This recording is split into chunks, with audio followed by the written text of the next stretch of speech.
Shalom, graça e paz, pessoal, tudo bem? Professor Euler com mais um vídeo em nosso canal. Pessoal, eu assisti 2 vídeos, tá bom? Um do professor Sérgio e outro do irmão Nelson, falando de alguns erros meus, né? O Nelson principalmente. O professor Sérgio falou de uma questão que envolveu o meu vídeo em relação, por exemplo, à expressão em Cristo. Ele deu um significado e corroborou a sua fala com outros textos. Eu vejo que não é bem por aí, tá bom? Sem fazer um exame detalhado da coisa, tá? Citar outros versículos sem olhar a sua forma lexical, gramatical, tá bom?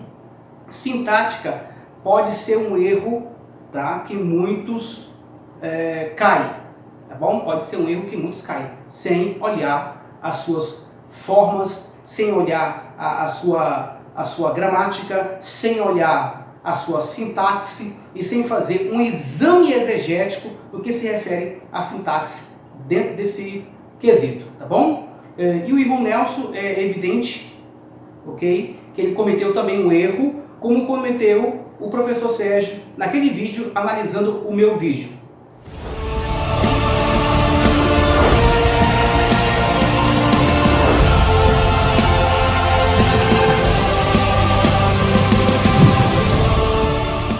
E não todos no sentido que eles querem dar. Aí, beleza? Vamos lá. O professor Sérgio trabalhou com a expressão, essa aqui, irmãos, Entorristo, tá bom? Entorristo. E ele citou diversos textos, tá bom? Para corroborar que é em Cristo e em Cristo. Tá? E as pessoas acham que isso aí tá legal, tá bacana. Não é dessa forma, não deve ser visto, tá bom? Não deve ser analisado por esse prisma, sem que faça um exame exegético, gramatical, sintático da frase em si. Eu vou dizer as complexidades dessa afirmação que ele fez em relação àquela afirmação que eu escolhi em Cristo, tá bom? Ou pelo menos eu escolhi trabalhando a melhor possibilidade. A expressão entorristo, nós temos aqui a preposição en, preposição do caso dativo, nós temos um artigo também do caso dativo e nós temos um substantivo também no caso dativo, ok? Falando de sintaxe, H. Robinson, Daniel B. Wallace, Danny Manton e outros, uma gama de estudiosos especialistas na área que trabalham com especialmente sintaxe do Novo Testamento e também da Septuaginta, diz o seguinte: quando encontramos um substantivo no caso dativo, 3 coisas estão em vista. As 3 coisas estão em vista, ok? Está em vista o dativo puro, está em vista o dativo instrumental, está em vista o dativo locativo. Nós temos praticamente 5 formas que representam 8 casos em língua grega. Dentro dos substantivos, nós temos o substantivo de primeira declinação, de segunda declinação e de terceira declinação, tá bom? E esses substantivos se flexionam, eles têm casos. O caso substantivo, ele pode ser nominativo, tá bom? Nominativo. Ele pode ser acusativo, ele pode ser genitivo, pode ser dativo, que é o nosso caso que a gente vai trabalhar, e pode ser o vocativo. Vocativo. 5 formas que representam, 5 ou 4 formas, depende do nominativo e vocativo, 5 formas que pode representar 8 casos, tá bom? Observando para vocês aqui, tá? Vocês que estão aprendendo grego, nós temos a forma do nominativo, tá bom? Essa forma aqui, vogal de ligação, tá? Ou vogal temática, mais o sigma do nominativo. Isso no nominativo, tá? No acusativo, nós temos vogal temática, a desinência do acusativo é ni, ok? Sigma no nominativo, ni, vocativo. No genitivo nós temos, tá?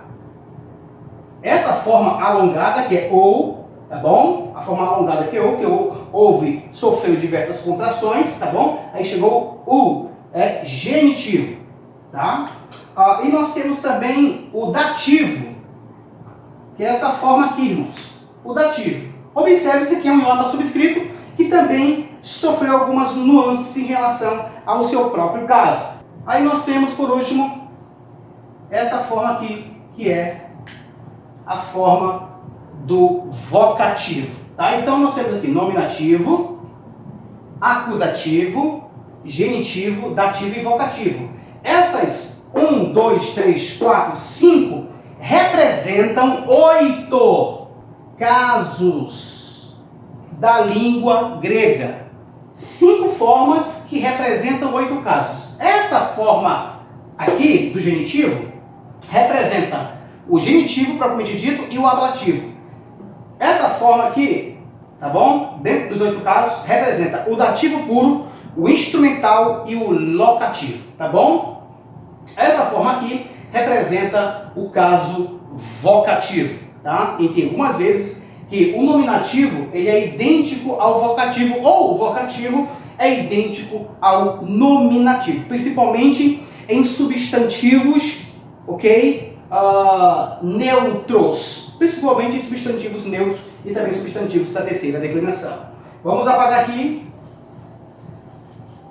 Beleza?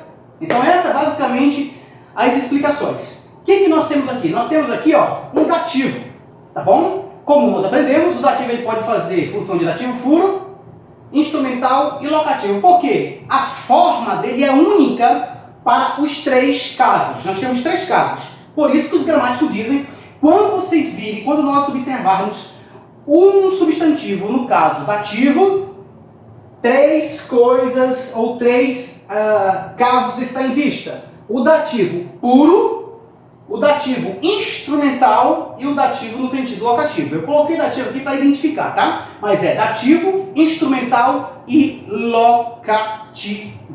Então, a frase que nós temos aqui é aqui, Hospegar into Adam. Da mesma forma, nós temos essa expressão aqui, Adam.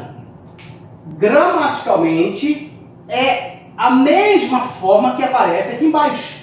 Tá bom? Então, dentro desse pressuposto, a gente tem em vista o dativo puro. Pessoal, professor Sérgio e professores que estão vendo a gente, o dativo puro, ele tem o dativo com a função de objeto direto, de interesse, desvantagem, referência, ético, destino, recipiente, possessão, coisa possuída e predicado.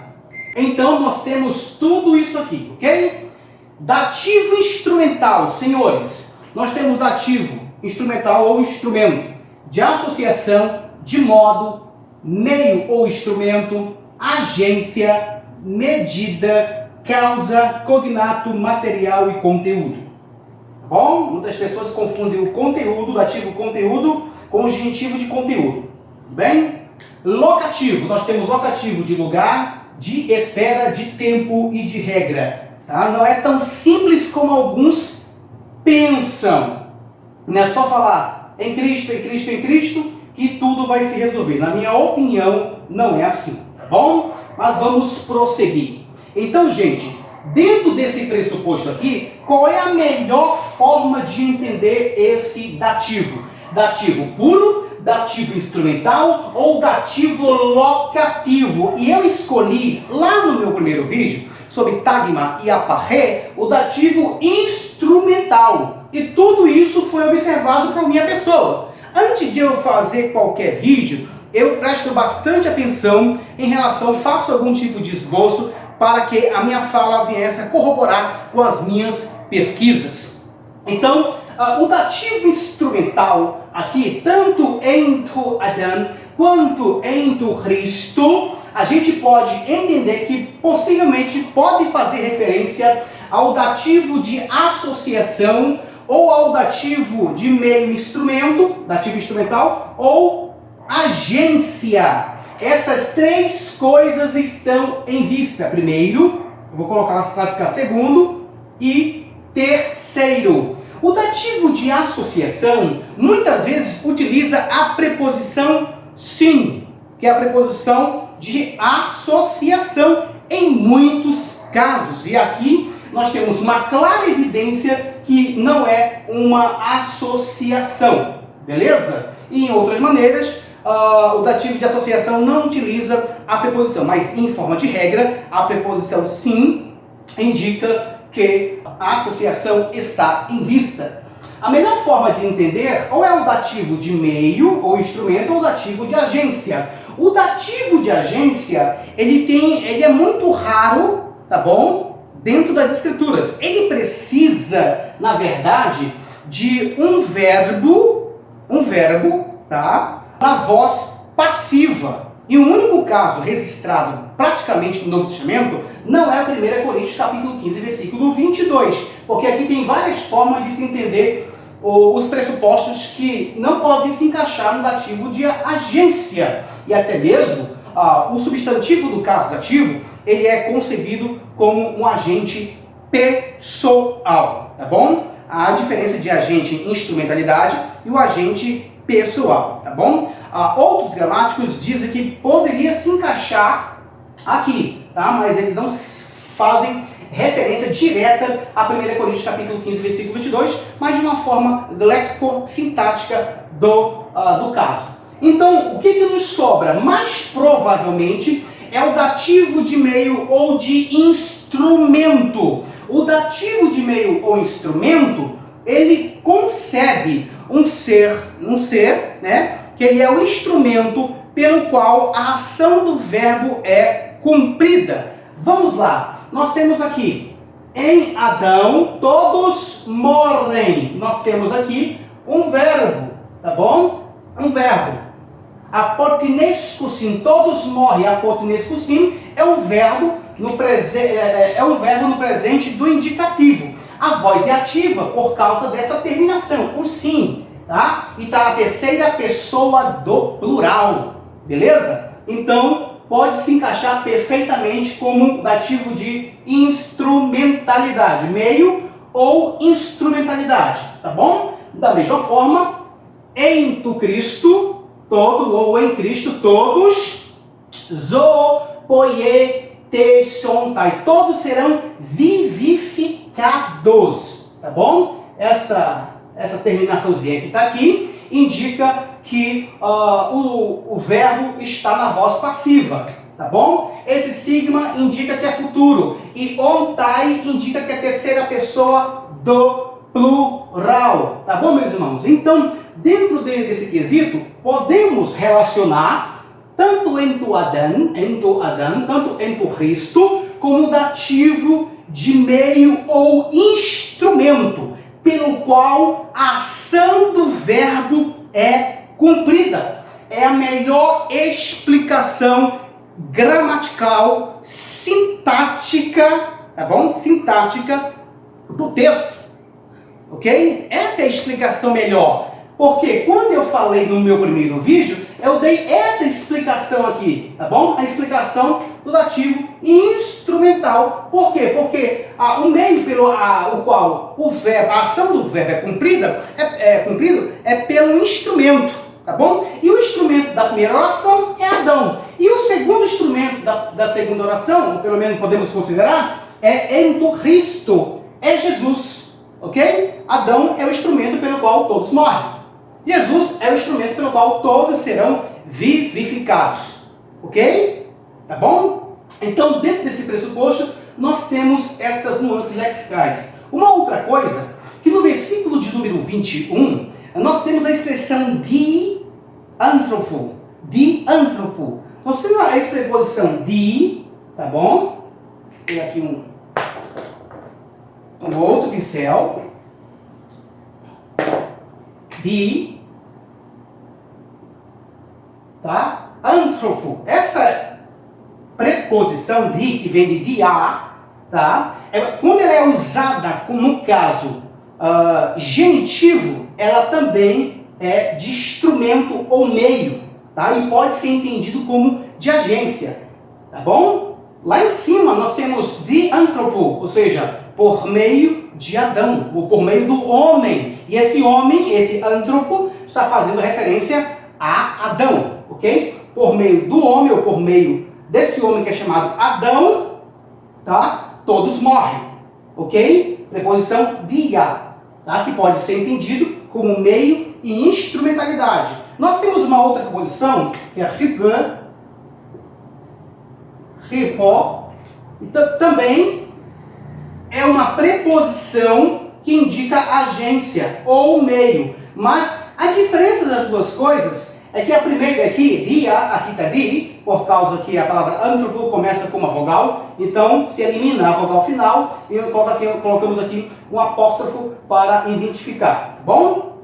Indica estritamente meio ou instrumento.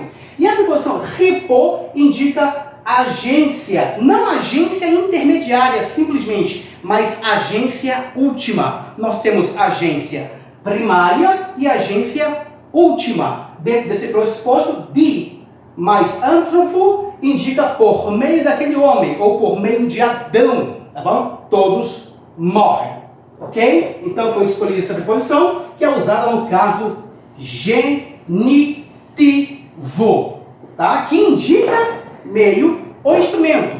No versículo 22, o caso que se usa é o caso dativo, que pode ser entendido como dativo de instrumentalidade, e que cai aqui, de fato, ou é um meio ou é um instrumento. Meio e instrumento fala-se da mesma coisa, e a forma mais correta, professor Sérgio, de se entender 1 Coríntios capítulo de número 15, versículo de número 22. Para fazer uma análise do texto, nós pegamos assim diversos textos que em língua portuguesa, foi em língua portuguesa, trabalha com esse quesito. Em Cristo, o qual o Senhor citou, não é uma corroboração sintática, não é uma corroboração gramatical, não é uma corroboração exegética pelo qual podemos firmar algo, tá bom? Precisa-se de conhecimento de tudo isso para poder afirmar. E eu, no meu primeiro vídeo, afirmei isso. E até agora, desculpe meus irmãos, até agora, todas as explicações que deram, tá, ou pelo menos tentaram refutar meu vídeo, foram infrutíferas, respeitando a opinião de meus amados irmãos. Tá bom? Foram infrutíferas. Por quê? Até agora não foi derrubado. Tá bom? Pode pegar qualquer elemento de meu texto que foi analisado perfeitamente. Tanto Pantes foi analisado perfeitamente. Gravei um vídeo só sobre Pantes. E agora vamos falando só sobre o dativo, puro instrumental e locativo, que continua a minha análise de pé. Um abraço a todos. Shalom, graça e paz.